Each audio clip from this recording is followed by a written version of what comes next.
Alex, it's me again, here for part 2 of making beef broth. I'm doing a little prep work right now where I've just peeled some vegetables and sliced some things, but I'll show you what I've been up to. I've got some mushrooms that I put together. If you don't like mushrooms, I understand. And so I put some mushrooms down in my pot. And then I also have some other veggies here that I'm gonna throw into everything here. And what I have is, I actually have, these things are kind of shaped like carrots. They're called parsnips. And then I have some carrots. And I have some celery. And all that's gonna go in there. And remember that beef that I prepared in the oven? I've got that, and I'm gonna take it out of its packages, and then we're gonna put it into a pot with some onions and just let it cook for a while. I was gonna show you what I'm going to be doing with the onions. I've cut 4 onions up, just cut them in half, and I'm gonna fry one side of them, and that's all, just till it's kind of brown, almost black, but brown, because that adds both flavor and color to the broth. So here's the onions, and I'm just gonna put them in a pan over here on the stove. I'm heating the oil up right now, and there are some people that say, oh, just put it in a Teflon pan and put no oil in there, but cooking Teflon with nothing in there, that's never a good idea. So I've got it in my pan, and I'm just gonna fry it up till I start seeing it get pretty brown on that one side. And we don't have to fry anything more. That's it. We're not trying to cook them all the way through. We're just trying to get that brownness on there so that it adds flavor and color to our broth.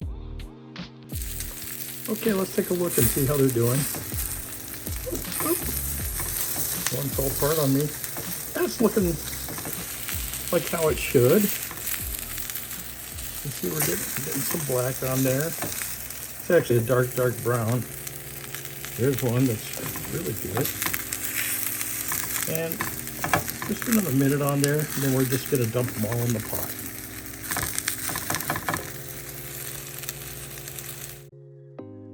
Okay, so I've just added those onions into our pot now, and they're ready to go. We're gonna start adding some other things. Well, I'm also gonna throw some garlic into this, and there's a couple of ways that you do it. You can buy like a bag of peeled garlic like this, at Costco. And I'm not being sponsored by Costco, just so you know.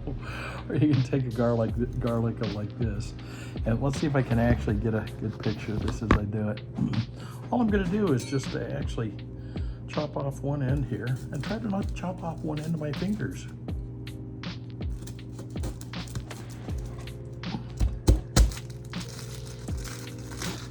Well, I kind of broke apart, but close enough. We can take this garlic just the way this is. We don't even have to take the paper off or anything. We can just take this whole thing, just like that, and these little pieces. We'll toss those into the pot. I picked up some fresh herbs, but if you had any that were grown in the garden, you could use those.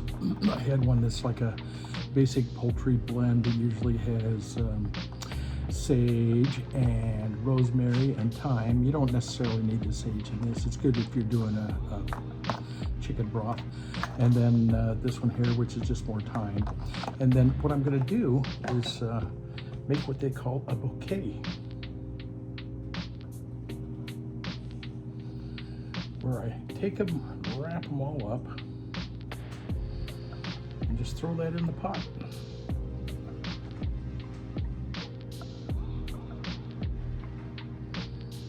I put them together like that mostly so it's easier to get them all out at the end. One more herb that I add is bay leaves. Now, I usually will add 3 or 4 bay leaves for all this, and that adds a little additional flavor to everything. Okay, so I'm going to add a couple of other things. I'm going to add salt. In this case, I'll use kosher salt only because by volume, the amount that would fill up a tablespoon, there's less salt in kosher salt than there is in like your table salt. Bigger granules, that kind of thing. So that way I'm making sure I don't oversalt things. And I got a little pepper grinder here, so I'll grind some pepper and I'll put it in there as well. Now here's something I'm going to add that you don't have to, but I'm going to because I think it helps improve the flavor. It's a can of crushed tomatoes, and I'm sure there are a lot of Italian grandmothers out there that hate the fact that I've just put in a can of crushed tomatoes instead of taking whole tomatoes and crushing them up with my hands, which is what the preferred method is amongst Italian grandmothers. But I'm going to add that into our pot, and I'm going to add our meat, and add some water, full of it, and then just let it come to a boil and simmer.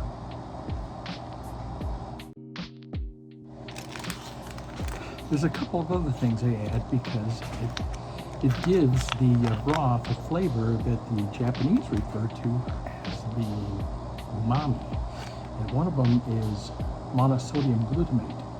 And because it's a salt, you have to be careful not to add a whole lot of salt and monosodium glutamate, but just kind of watch that if you're watching your salt intake. So I'll add some of that. And then one other thing that I like to add, that you can buy, now by the way, this is easily available at the Asian food store. But I like adding these mushroom pellets. Mushroom pellets, they're flavored pellets. I don't know if I can even show you what they look like. Let me see. They're like these little granules like that. And that's, again, I know we've already added some mushrooms, but this is some mushroom condensed flavor. And the thing about the mushrooms is they also contain a lot of those umami flavors, the beefy flavors. And that stew that you're looking for, you're hoping to get a really good beefy flavor. Now, if you remember, I roasted up some beef shanks, and you'll notice that these are the Alex beef shanks. I've got 3 packages of those. I'll cut them out of their packet. I vacuum packed them. This one I just kind of punctured a little bit, so there's a little bit of air in there. But we'll put those in there. We'll fill this full of water, put a lid on it, and away we go. Now, I've got everything in the pot pretty much. I'm going to cover it. But before I do, one thing that I like to add when I'm making beef broth is actually some chicken broth. And you don't have to. The only reason I do it is because, for me, beef broth often has kind of a little bit of a metal tinny taste. But when you add the chicken broth, it kind of takes the edge off of that. So I'm going to take a quart of this and pour that in there in place of maybe covering it with a quart of water, and then I'm going to fill my pot up until I have my meat mostly covered and adjust things and put the lid on it, bring it to a boil, and then just let it simmer for a long time. So if you remember, when I made those beef shanks, I just put them in the oven at about 400 degrees, covered them with oil, and let them roast on the outside till they were nice and brown. I've got some stewing beef here. Matter of fact, if you look at this side, it says it's pure stewing beef. And what I'm going to do is we can use that same technique on your stewing beef. And I'll put it in the oven just on a flat tray and just roast it at 400, 420, 450, a nice high temperature. All we're trying to do is just get the outside so it has a nice brown coating on the outside. And then I could probably just refrigerate all that, vacuum pack it and freeze it or refrigerate it so that when you're ready to make your soup, all you have to do is throw that into a pot and cover it with, add some of your broth and let it just cook for like 2.5 or 3 hours in the oven, and then bring it out, add some vegetables, put it back in the oven for another 20-30 minutes, and then you should have a delicious beef stew.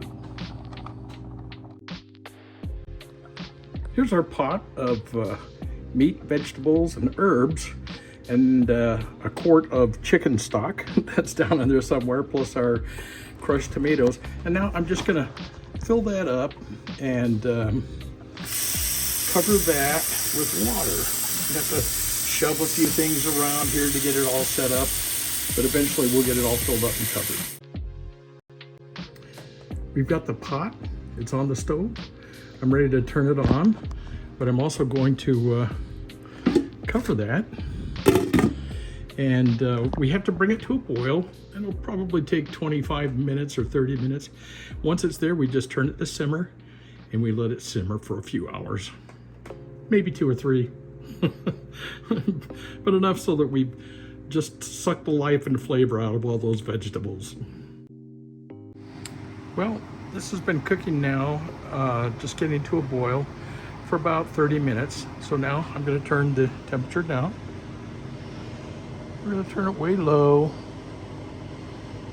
and we're going to let it just simmer. You can see it's just cooking along. And that crushed tomato really adds kind of a red color to it, but that won't matter. It actually adds really good flavor. So I set the timer on this, let me turn that fan off, for about 2 hours and 20 minutes. And we'll come back and check that just to see how it's doing, see how the meat is looking. Thought I'd just check on the pot. It's been a little over an hour. Looks like I've set the timer for 2 hours total, but we may let it cook a little longer than that.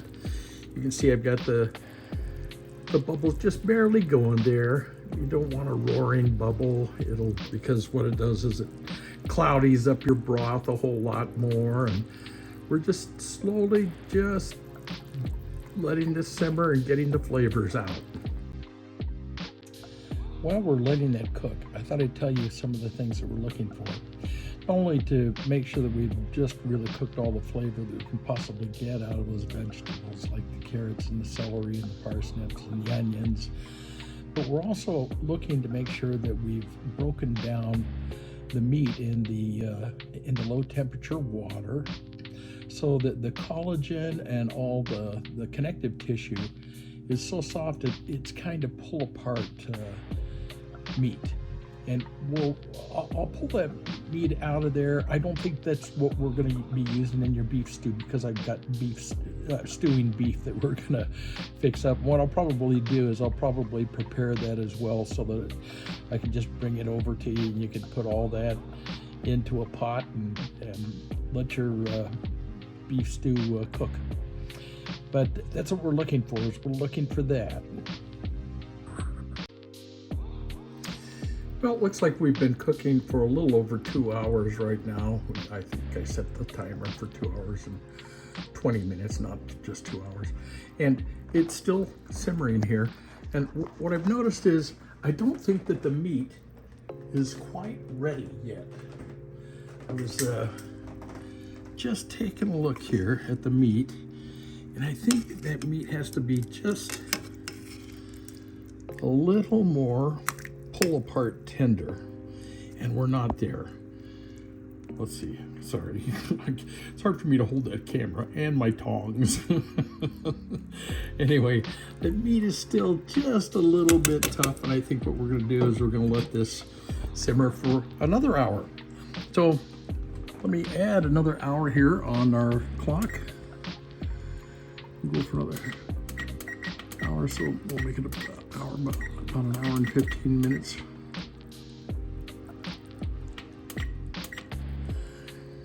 And we'll put the lid back on and let it slow cook. All right, so what I'm gonna do is I'm gonna prep your stewing beef right now in the oven. So I've set the temperature to 425. I've got a convection oven, so that'll kind of help a little bit to circulate the air and get everything all set up. And then I'm gonna take the stewing beef that I've got right here, and I'm gonna lay it on like a cookie tray. I put some parchment paper on there. You don't have to. I do it just mostly as a cleanup thing. I sprayed a little bit of oil underneath it just to stick it down while I'm putting it on the tray. I'll put it on the tray and then let's see what happens. As I'm laying these out, I'm trying to leave a little space in between them. I think I can get almost all of it onto this one cookie sheet, and then we'll put it in the oven. I just realized after putting that meat in, I forgot to coat it with oil. So I took a little bit of avocado oil and I coated it and then put it back in the oven. So we'll let that go for about 25 minutes and then we'll check it. It's been close to 25 minutes. I thought I'd take a look at our meat. Actually, it looks like it's just about done. So we'll pull that out and take a peek in the light. All right, I just tore off a little hunk of meat right here, and I think that meat is getting pretty close to tender enough that we can use that. I'll tear that meat apart and we'll use it for something over at my house. We've got the stewing beef over here, which again, it's cooling down and looking good. Well, I think that all the meat and vegetables are cooked about as much as we can cook them without turning them into dust. But I'm gonna bring the big pot over here where I can sort out things and grab them and put them into this one where I have a big colander, and let them drain out a little bit and squeeze out a little bit of whatever juices might be still in there that we could use, and separate everything all out into kind of the broth and the old vegetables. And I'll save the meat, put that aside, I'll let it cool down a little bit, and I'll pull apart the meat. The other thing that I'm going to do is I'm going to separate out the broth from a lot of the oils that have been brought to the top. Now, some of those oils are good oils. They make some real flavorful things. They could be coming from the marrow of the bone, and if they do, that stuff is just delicious in broth. And what I'll do is I'll probably save all those fats off, put them in the freezer, and use them in gravies and sauces, or maybe I'll supply a little bit to you from this batch so you could make kind of what they call a roux out of flour and fats for the gravy that's going to be part of your beef stew. Here's my setup. I've got the pot that's just kind of finished here, and I'm gonna pull out a lot of stuff, maybe even separate the meat out, pour my other stuff over into here, pull my carrots and parsnips and things like that, and just put it over here. And I'll squeeze that out with a spatula a little bit, not so much that I mush the carrots through the colander, but mostly so we get all the juices out. I've got our 3 big hunks of beef shank out now, and I'm gonna let those cool and then peel the meat off from them. I'm not gonna worry about them right now. I'm just gonna set them aside so they can cool. And you know, here's the one pot that we've been boiling, and here's where we're gonna put it. And we're gonna strain all that stuff out that we can. And I'll grab it mostly with tongs and do that. And eventually I may wind up being able to pour some things, but right now we'll just start by moving the old veggies with tongs. Okay, there's most of our stuff out of the pot, and I'm going to use this big spatula right here to just kind of squeeze all that down. You can see there's some juice kind of coming out right there. So I'm going to squeeze all that out and get as much juice out as I can. I've squeezed all the juices out of that I think is reasonable to get, but we got quite a bit there down the pot. You can see. We'll add that to our broth. Now, if you're wondering what to do with all the leftover vegetables, you put it in a plastic bag like that and you throw them out. Now that I've got most of those vegetables out, I'm going to do kind of an initial double strainer through a sieve here, where I can pull out most of the big parts and just leave some broth behind. There's a couple of ways I could do it, and I might have to do at some point some of it with a spoon like this, But what I found is it's a lot easier right now to go the easy way and use a pot. So after about 3 or 4 pots of draining through the sieve, you'll notice I got quite a bit bunching up here. So I'm going to clean that out so it drains a little more quickly. Okay, on one of the beef shanks, I pulled away most of the meat or cut it away, left the bone here, and I'm going to take that bone and I'm going to poke out as much of the marrow as I can because we're going to want that. Thought I'd show you what we have here. We've got all the bones over here with the connective tissue. We've got the meat here that we peeled out, and then over here I have the bone marrow that we're going to save, and we're going to put that in our soup. Well, there's all the beef shank meat. I vacuum packed it, and that would make great meat for just a soup, which are almost the same ingredients as your stew. And if you diced it all up, it'd make a great little meat addition for soup. We're going to use one of my favorite kitchen gadgets. It's an oil separator, and we'll fill that full of the current broth that we have with all the oils in it. We want to get rid of those oils in your broth. We'll separate them out. We can use them for other things. We'll freeze them and use those for sauces and things like that. But I love this tool. Works great. I'll show you how it works. Now, if you look on top of that pot, you could actually take a dipper like this and kind of roll it around and suck the oil off, but you wouldn't get as much out as you would by using this cup here. And so what I'm going to do is fill that, and then we'll separate the oil and drain off the broth. So I filled that cup, and you can see that the oil is separating towards the top right now. And what I'm going to do is let it sit just another minute, and then I'm going to drain that juice through a strainer one more time as I put it back into the original pot that we were working with. Now I could use a slightly smaller pot if I wanted to, but this will work fine. So I've got my strainer pot all set up here, and I'm going to bring this over here, and I'm going to start just dropping it in. You can see as it's going down. I'm going to stop before we get right to the oil. Now there's a little bit of water that's left, a little bit of the broth that's left. I'm going to just put that aside into something for a second, and then eventually we'll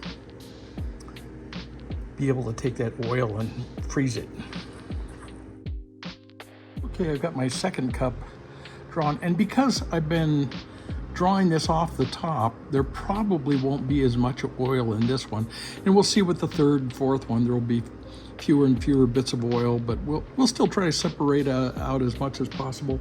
Then whatever I've collected over in a separate bowl here for a second, we may just redo it and see if we can strain a little more broth out of it.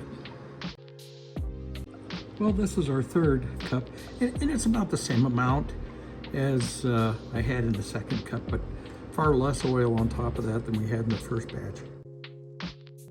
Now there's the next one. It has just a little less oil, but I'm going to just finish these all up, and then we'll do some more separating of whatever our leftover oil and broth was in a separate bowl I have over here. Okay, after separating all the fat from the broth, this is what I had left in a bowl, and I'm going to pour the broth out into the pot that I'm going to be condensing it in. I thought I'd show you something, because even though I had like very little oil that was left in the last 5 or 6 batches, what I always do is I always run it through a strainer, and here's why. I'm just trying to get all the little particles out. So there's the oil that's left, and what I'll do is I'll just put that in the freezer, and I'll use that later for other things. Well, there's all of our broth. It actually fills up about half that pot. So what I'm going to do is I'm going to start simmering it and condensing it. There is a little bit of oil left on top. I don't think it's anything to be too concerned about. I'm going to probably add the bone marrow back in. We're ready to start heating this up, so I'm going to turn the heat up. We're going to do that till we get it boiling.